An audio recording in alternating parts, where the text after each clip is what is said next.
어느 한 아버지가 있었습니다. 이 아버지는 교장 선생님이셨습니다. 이 아버지에게는 3남 2녀의 자녀를 데리고 있었는데, 이 자녀들 모두가 아주 성실하고 또 모범적이고 또 학교에서 공부도 잘하는 그런 자녀이었습니다. 늘 아버지는 이 자녀 때문에 자랑스러웠고 굉장히 행복함이 넘쳐났습니다. 그러던 어느 날 고등학생이 되었던 이 한 자녀가 그의 삶에 깊은 방황에 빠지게 됩니다. 그리고 학교에서 퇴학을 당하는 그런 일들이 일어나게 됩니다. 교장선생님이라는 교육자 집안에서 자신의 아들이 학교에서 퇴학을 당했다는 사실이 아버지에게는 너무나 큰 고통이었고 괴로움이 됩니다. 너무 부끄러웠습니다. 너무 힘들었습니다. 매일마다 자식을 생각할 때마다 괴로움이 밀려왔습니다. 그렇게 많은 시간을 보내느라 아버지도 점점 힘들어지고 아들도 점점 힘들어지게 됩니다. 그러던 어느 날 이 아버지가 자신을 바라보는 시선에서 아들이 보이기 시작합니다. 이 아들이 괴로워하고 힘들어하는 그 모습을 보다가 이 아버지 마음속에 이 아들을 위한 기도가 시작되었고, 이 아들이 깊은 방황을 공감하게 되었고 그의 아픔을 함께 느끼며 기도하기 시작합니다. 그리고 아들에게 말합니다. 아들아, 나는 지금까지 자식을 키운다는 것은 그냥 다 너희들처럼 모범적이고 예수 잘 믿고 또 성실하게 공부 잘하는 그런 자들인 줄 알았다. 그런데 너를 통해 나는 아버지가 무엇인가를 처음으로 배우게 되었단다. 내가 아버지가 되어서 비록 너는 나에게 아픈 손가락 같은 존재이지만 내가 너를 기도하고 생각할 때마다 하나님이 나를 아버지로 세우신 목적이 뭔가를 알게 되었고, 너의 방황과 너의 고통을 이해하려고 다가가다 보니까 너의 마음을 깨닫게 되었고, 너를 돕기 위해 기도하고 나가다 보니까 너를 향한 주시는 사랑의 마음이 내 속에 있다는 사실을 깨닫게 되었단다. 아들아, 나는 너를 정말 사랑하고 여전히 너는 나에게 자랑스럽다라고 이야기를 했습니다. 그 말을 듣고 아들의 마음속에 깊은 감동과 울림이 되었고, 깊은 방황을 끝내고 아버지가 원하는 삶을 살기로 결심하게 됩니다. 그리고 정말 아버지에게 자랑스러운 아들이 되었다는 그런 이야기가 있습니다. 자식을 키우다 보면 잘난 자식도 있고 조금 든든함이 주어지는 그런 자식들도 있습니다. 근데 때로는 연약하고 부족한 자식 때문에 우리의 삶이 힘들기도 합니다. 열 손가락 모두가 우리의 삶에 있지만 우리의 삶에는 때로는 우리의 손가락을 아프게 만드는 그런 자녀도 있게 마련입니다. 병이 들거나 손을 대는 것마다 실패하거나 그의 꿈을 꾸지 못하고 그의 꿈과 다른 길을 걸어가는 자녀, 때로는 늘 언제나 인생 가운데 어려움과 고통만 만나는 그런 자녀를 볼 때마다 부모의 마음은 타 들어갑니다. 아픈 손가락 같은 이 자녀를 어떻게 하면 도와줄까를 늘 고민하며 기도하게 됩니다. 그런데 하나님께도 아픈 손가락이 있습니다. 바로 오늘 성경에 나오는 이스라엘이라는 백성입니다. 하나님께도 이스라엘은 늘 아픈 손가락 같은 존재였습니다. 그런데 반대로 얘기하면 하나님께 이스라엘은 귀한 손가락이었습니다. 왜냐하면 오늘 보면 1절 말씀에 보니까 내가 사랑하여 라고 기록하고 있습니다. 하나님이 너무나 사랑했던 그 자녀, 바로 그 자녀가 이스라엘이었기 때문에 비록 그들이 하나님 앞에 아픈 손가락이었지만 그들은 하나님께 귀한 손가락이라는 사실을 보게 되죠. 자, 여기서 우리는 이 사랑이란 단어를 주목해야 합니다. 내가 너를 사랑하여 라고 하는 이 사랑이라는 단어는 히브리어로 아헤브라는 단어를 씁니다. 그런데 구약 성경 전체를 관통하는 단어는 이 아헤브가 아닙니다. 구약 성경 전반을 관통하는 굉장히 중요한 사랑의 언어는 헤세드라는 단어입니다. 하나님의 자비와 사랑, 하나님의 긍휼과 하나님의 친절하심이 구약 성경 전반에 흐르는 기본적인 골격을 이루는 단어가 헤세드라는 단어입니다. 근데 오늘 우리가 이 성경 말씀인 호세아서에는 이 헤세드가 아닌 아헤브라는 단어를 사용하고 있다는 사실을 주목해야 됩니다. 그러면 헤세드와 아헤브는 어떤 차이를 가지는 단어일까를 생각해 보게 되면 이 두 단어를 구분 짓는 중요한 것은 어디에서 사랑이 시작되었는가, 여기에서 이 두 단어를 가르게 됩니다. 헤세드는 하나님의 언약적인 사랑에서 그 사랑이 시작됩니다. 하나님이 자기 백성과 맺었던 그 언약 때문에 하나님이 자기 백성을 사랑하고 그들 삶을 인도해 내시는 겁니다. 그런데 아헤브는 다릅니다. 아헤브는 부모가 가지는 본능적이고 인격적이고 부성애적인, 그리고 사람들은 알지 못하는 헌신적인 그 사랑의 기원을 두고 있다는 겁니다.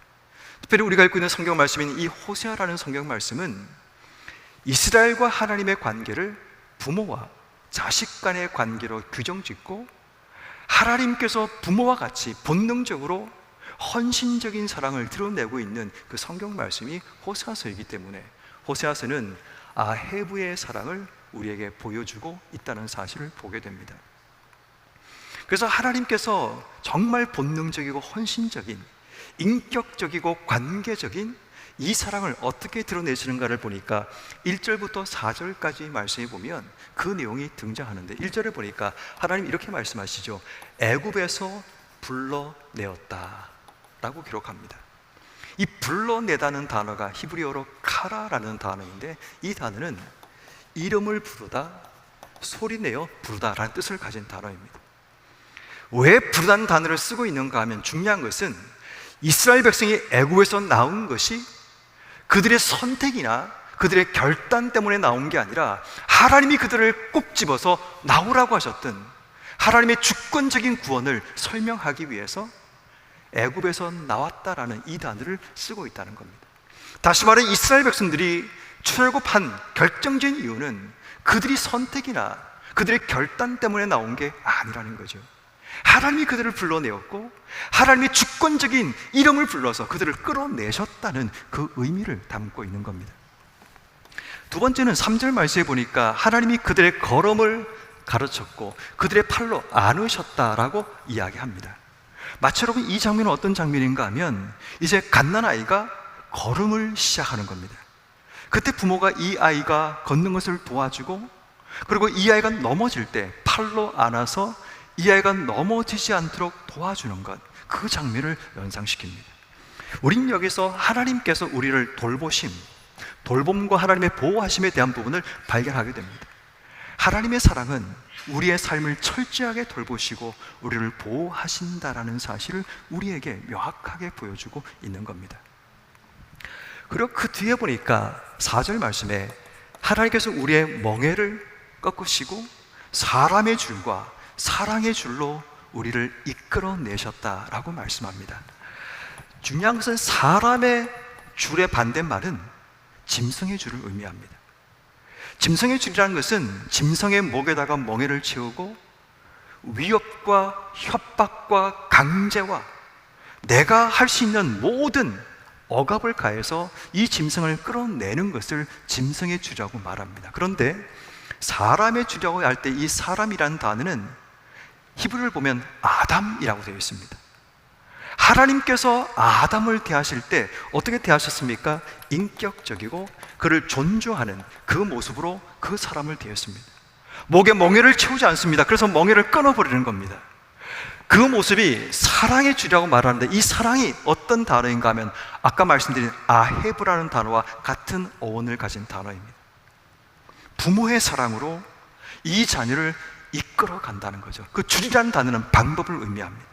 사랑의 방법으로 사람의 인격적인 존중의 그 방법을 가지고 이 자녀를 이끌어 내셨다라는 의미를 포함하고 있습니다.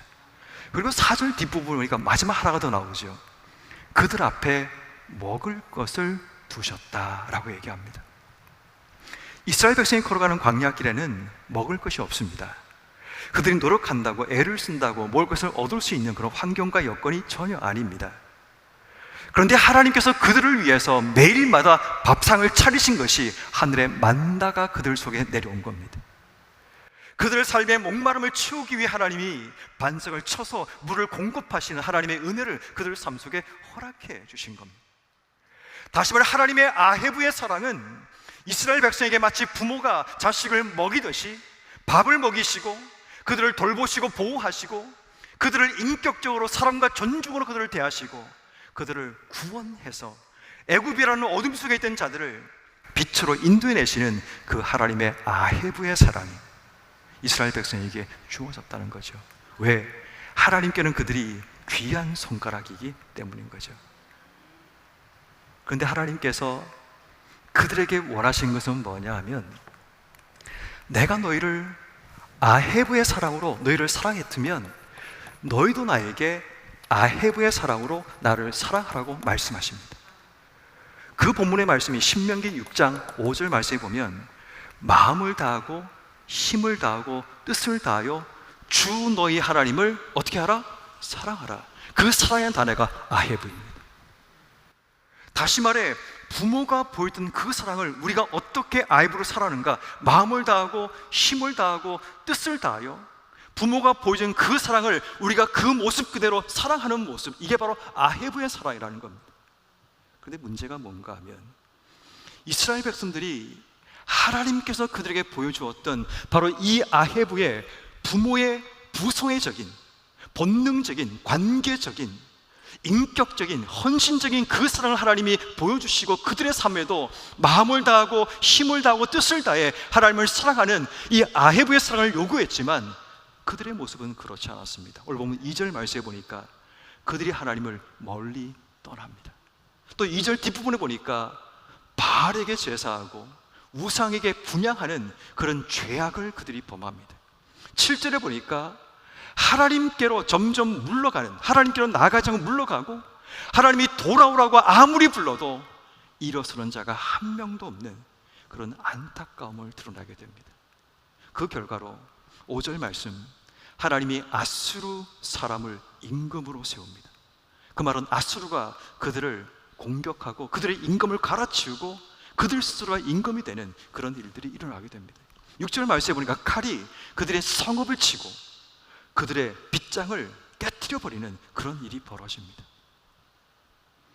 하나님께서 그들에게 아헤브의 사랑으로 그들을 귀하다, 복되다 그렇게 사랑하셨지만 이스라엘 백성들은 하나님께 그 사랑을 돌려드리지 못하게 됩니다. 그렇지만 여러분, 하나님이 이스라엘을 버리셨을까요? 그렇지 않습니다. 하나님의 간절한 마음이 8절 말씀 가운데 등장하는데 하나님 이렇게 말씀하시죠. 에브라임아, 이스라엘아, 내가 어찌 너를 놓겠느냐? 내가 어찌 너를 버리겠느냐?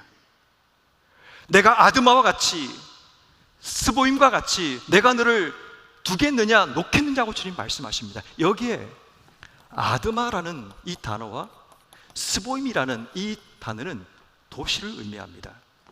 신명기 29장 23절 말씀에 보면 소돔과 고모라와 함께 멸망당해서 흔적도 없이 사라져버린 그 도시 이름이 뭔가 하면 아드마와 스보임이라는 도시입니다. 이것은 어떤 의미를 주고 있는가 하면 흔적도 없이 내가 너를 지워버린다는 그 의미입니다. 비록 이스라엘 백성이 하나님께 아픈 손가락이었고 그들이 하나님께 범죄했지만 하나님은 그들을 아드마와 같이 스보임과 같이 지우지 않으신다라는 겁니다. 그들을 놓겠느냐, 그들을 버리겠느냐, 그럴 수 없다는 겁니다. 왜? 부모의 사랑이기 때문입니다. 부모의 사랑은 자식이 아무리 잘못된 길을 걸어가도 놓을 수 없습니다. 이게 바로 아헤브의 하나님의 사랑이라는 것을 우리가 발견하게 되는 겁니다. 찬송도 여러분, 여러분과 저 모두는 하나님께 귀한 손가락들입니다. 그런데 우리의 삶은 하나님께 아헤브로 사랑하고 계십니까? 우리가 받은 하나님의 사랑은 강력하고 크고 헌신적인 그분의 사랑, 우리를 불러주셨고 우리를 돌봐주셨고 우리의 모든 발걸음마다 그분이 우리를 보호하시고 인도해 주셨고 우리의 먹을 것을 우리 앞에 두시며 밥상을 차리시고 내 삶의 모든 멍에를 끊어버리시는 하나님의 구속의 은혜가 우리의 삶 속에 주어졌지만 우리는 하나님을 어떻게 사랑하고 계십니까? 마음을 다하고 힘을 다하고 뜻을 다해 하나님을 사랑하십니까? 정말 우리가 하나님과 관계를 위해 그 사랑의 관계를 유지하기 위해 내 삶이 하나님 앞에 헌신하고 계십니까? 혹시 우리의 모습이 지금 혹은 과거에 하나님께 아픈 손가락이셨습니까? 현재도 여전히 하나님 앞에 아픈 손가락으로 주신 삶을 살고 있지 않으십니까? 하나님께서 부르시지만 일어나지 않습니다. 하나님께서 우리를 요구하시지만 돌아서서 가버립니다. 하나님이 아닌 다른 우상들 앞에 엎드리며 절하며 마치 그것이 내 인생을 좌우하는 행복인 것처럼 내 삶이 돌이키고 있는 삶을 살고 있지 않으십니까? 하나님의 아픈 손가락인 우리를 하나님은 버리지 않습니다. 놓지 않습니다. 여러분, 일평생 삶을 살면서 이 사실 하나만 잊지 않아도 여러분 이미 성공한 겁니다.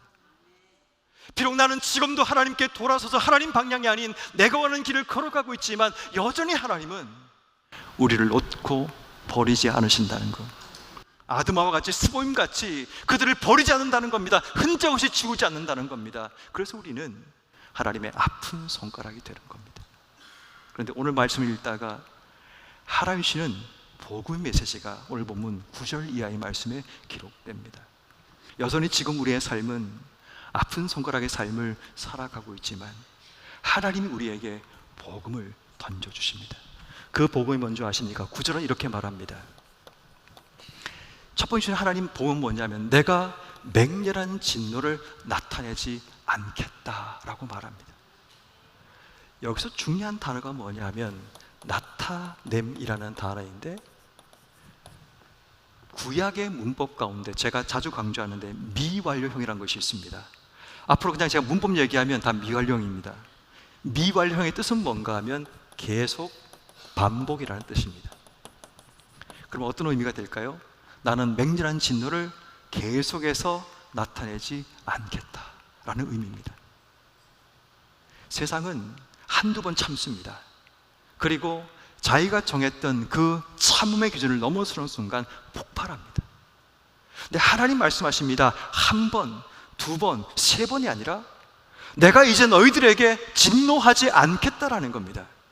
내가 너희들에게 다시는 너희를 진멸하지 않겠다는 말씀을 하는 겁니다. 여기서 중요한 거는 이 진노가 과연 뭔가가 중요한 거죠. 보통 성경에서 진노를 두 가지로 분류를 합니다. 하나는 파괴적 진멸이 있습니다. 이 파괴적 진멸은 어떤 의미인가 하면 관계를 끊어버립니다. 이름을 그의 생각과 머릿속에 완전히 지워버립니다.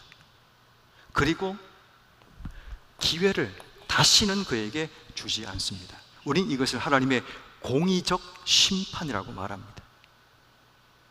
하나님의 공의적 심판이 일어나면 아드마와 스보임 같이 그들의 존재가 사라지고 맙니다. 더 이상 하나님이 그들을 기억하지도 않습니다. 관계를 이어가지 않습니다. 기회도 주지 않습니다. 이게 바로 하나님의 파괴적 진멸 상태, 이걸 우리가 진노라고 얘기합니다. 지금 오늘 성경이 말하고 있는 내가 너희에게 진노하지 않겠다는 이 말의 의미가 뭔가 하면 내가 너희들에게 파괴적 진멸을 하지 않겠다는 의미입니다. 너희와 관계를 깨지 않겠다, 너희 이름을 지우지 않겠다, 너희에게 기회를 안 주는 것이 아니라 주겠다는 말씀을 하고 있는 겁니다. 이게 하나님의 마음이, 하나님께서 아픈 손가락인 이스라엘 향해서 바로 이 마음을 드러내고 있습니다. 그런데 또 하나의 진노가 있는데 그 진노의 의미는 뭔가 하면 언약적 징벌이 있습니다. 우린 흔히 언약적 징벌을 진노라고 생각하지만 이거를 조금 다른 말로 바꾸면 이것은 사랑의 매입니다. 사랑의 매는 돌아오게 하기 위한 목적과 의도를 가지고 징계를 가하는 겁니다. 다시 말해 여기는 파괴적 진멸은 돌아올 이유가 없습니다. 이제 끝났습니다. 모든 게 끝나버린 겁니다. 그런데 여러분, 언약적 징벌은 돌아오게 하기 위해 채찍을 드는 겁니다. 돌아오게 하기 위해서 때로는 그들을 아프게 매를 대기도 하는 겁니다. 그게 바로 아수르 사람을 임금으로 세우는 일이 바로 그런 겁니다. 칼이 그들의 성읍을 치고 빗장을 깨트려 버린 것이 이유는 한 가지입니다. 돌아오라는 겁니다. 지금이라도 너희가 그 자리에 있지 말고 다시 돌아와서 하나님 품에 나오라고 주님 말씀하고 계시는 겁니다. 하나님께서는 지금 우리에게 그 말씀을 하십니다. 이 말은 하나님이 더 이상 진노하지 않겠다는 이 말을 영적인 부분으로 해석하면 이렇게 됩니다. 내가 너희를 공의의 심판으로 대하지 않고 사랑으로 대하겠다라는 그 의미가 됩니다.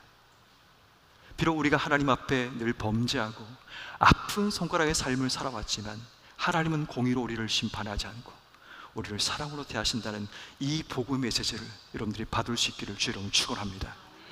두 번째는 여러분 10절 말씀해 보니까 두 번째 하나님의 복음의 메시지가 주어집니다. 두 번째는 내가 소리를 내어 그들을 따라오게 하겠다라고 말합니다. 자, 중요한 것은 소리를 내다라고 할 때 이 내다라는 동사가 또다시 미완료형으로 기록됩니다. 자, 미완료형이 뭐라고 그랬습니까? 계속과 반복. 그냥 때리고 나와야 됩니다. 무조건 이제 이거는 앞으로 계속할 거니까 계속과 반복의 의미입니다. 소리를 낸다는 말은 계속 하나님이 소리를 낸다는 겁니다. 언제까지? 따라올 때까지. 이 말의 영적인 의미가 뭔지 아십니까? 내가 너를 포기하지 않는다라는 겁니다. 저는 이게 너무 감동이 되는 거예요. 세상은 한두 번 권면하고 소리를 내다가 마음에 안 들면 끊어버립니다. 아이, 그럼 이제 끊어버려. 이제 하지 마. 근데 하나님은 소리를 내시는데 끝까지, 언제까지, 올 때까지 계속 반복하시겠다는 겁니다. 근데 중요한 것은 그 맹렬한 소리를 어떻게 내시는가 하면 사자처럼이라고 얘기합니다. 사자는 강력한 소리를 내고 포효를 내는 동물이죠. 왜 하나님이 사자처럼 소리를 내실까요? 그들을 압도해서 그들을 무섭게 만들어서 그들 돌아오게 하시는 걸까요? 아닙니다. 그들이 너무 멀리 떠나 있으니까 안 들리니까 하나님이 사자처럼 소리를 내시는 겁니다. 돌아오라고. 그 멀리 있어도 내 말 듣고 돌아오라고 하나님이 지금 사자처럼 소리를 내시는 겁니다. 그랬더니 10절과 11절 말씀에 떨며 오되라고 얘기합니다. 이 떤다는 얘기가 두려움 속에 떠는 것이 아니라 하나님의 그 사랑과 그 마음을 깨달아서 그들이 하나님을 향한 경외심 때문에 그들이 떨면서 너무 감사해서 돌아온다는 얘기입니다. 이게 하나님 마음입니다. 혹 여러분 삶이 지금 하나님과 관계가 끊어지고 점점 하나님 방향과 다른 방향에 서 있다면 소리를 내시는 하나님의 음성을 듣고 오늘 돌아올 수 있기를 주의 이름으로 축원합니다. 하나님 포기하지 않으십니다. 내가 아무리 내 길에 서 있을지라도 들리라고 사자처럼 소리를 내시는 그 하나님의 음성이 오늘 여러분 귀에 들려질 수 있기를 주의 이름으로 축원합니다. 그리고 세 번째 주는 하나님 복음 메시지가 있습니다. 그것은 바로 11절 말씀에 내가 그들을 그들의 집에 머물게 하시겠다라고 말씀합니다. 마지막 한 번 더 이 머물다는 단어는 미완료형인데 여기에 특별한 게 붙습니다. 축약형 미완료형이라고 얘기합니다. 미완료는 반복과 계속의 의미인데 이 축약형 미완료형은 어떤 의미인가 하면 확실함과 반드시라는 의미가 그 속에 포함됩니다. 내가 반드시 너를 그들의 집에 머물게 하겠다. 이 말은 무슨 말인가 하면 그들을 이스라엘로 돌아오게 하시겠다는 회복과 소망의 메시지입니다. 그런데 문제는 뭐냐 하면 돌아와도 그들이 그 땅에 머물 만한 능력이 없다는 겁니다. 돌아오는 게 중요한 게 아닙니다. 하나님께서 우리에게 회복의 은혜를 주셔도 문제는 그 회복을 경험하지 못하고 있다는 겁니다. 그래서 하나님 뭐 한 줄 아십니까? 내가 반드시 그 땅 속에 머물 수 있도록 내가 지켜주고 보호하고 주권적인 능력으로 너를 인도해 주겠다는 하나님의 약속과 소망의 메시지입니다. 여러분, 회복이 중요한 것이 아니라 그 회복을 누리며 사는 게 중요하지 않겠습니까? 그들을 집에 돌아오게 만들어서 그 땅에 머물 수 있도록 하나님이 우리 인생 가운데 은혜를 더하시겠다는 이 놀라운 메시지, 이게 복음이라는 겁니다. 비록 우리는 하나님을 떠나 있습니다. 하나님을 등지고 살아가지만 하나님 우리에게 약속의 메시지, 돌아오게 하고 그곳에 머물 수 있는 은혜를 주겠다. 내가 더 이상 너에게 진노하지 않겠다. 파괴적인 진멸 이루지 않겠다. 내가 너를 이제는 공의가 아닌 사랑으로 대하겠다. 그리고 너를 포기하지 않겠다고 하나님 말씀하십니다. 오늘 우리를 향하신 하나님의 복음 메시지 바로 여기에 있습니다. 공의로 대하지 않고 아해부의 사랑으로 우리를 대하시겠다. 한 번, 두 번 해보고 포기하는 게 아니라 끝까지 나를 포기하지 않으시겠다. 회복의 은혜의 자리에 머물 수 있도록 하나님이 강권적인 주권으로 우리의 삶을 인도해 주시겠다고 말씀하고 있습니다. 그러던 성도는 우리는 어떻게 살아야 될까요? 여러분 주변에도 하나님의 아픈 손가락들이 있지 않으십니까? 혹 여러분 가정에도 아픈 손가락이 있지 않으십니까? 말 듣지 않는 자녀들, 하나님을 떠나버린 자녀들, 하나님과 상관없이 자기의 길을 걸어가는 그런 아픈 손가락 같은 자녀들이 우리 속에 있을 수 있습니다. 오늘부터 우리는 이런 모습으로 그들을 대하며 살아가야 됩니다.